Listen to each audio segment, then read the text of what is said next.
Samantala atin hong balikan ang sitwasyon sa Ninoy Aquino International Airport na pumalo sa panibagong record high ang dagsa ng mga pasahero. RH15, Giselle Ricafort. Giselle, kamusta na dyan? Joel, ngayon ng bisperas ng Pasko, wala pa rin puklat ang pagdating ng mga pasahero dito sa Ninoy Aquino International Airport. Naitala ang record high ng 161,000 pasahero sa paliparan. Sa loob lang yan ng isang araw, mas mataas sa pagtaya ngayong Christmas Exodus. May 81 o 81,000 sa mga ito yung pawang domestic travelers.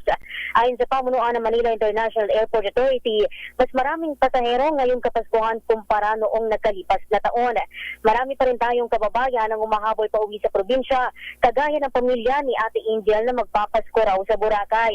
Kaya lamang ang problema, yung tatlo nilang kaanak nabalaho sa Batangas Port at ang biyahe 24 oras na umanong delay.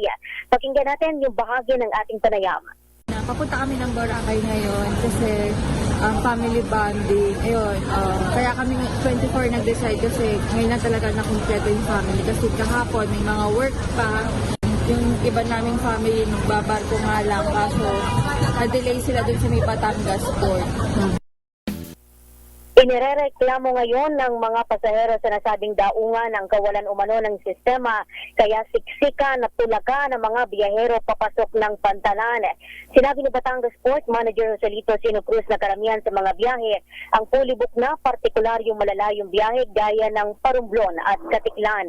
Para sa MBC TV Network News, ito si Giselle Ricafort para sa DZRH, una sa Pilipinas, una sa Pilipino. Maraming salamat live mula sa Ninoy Aquino International Airport sa Pasay City, Giselle Ricafort.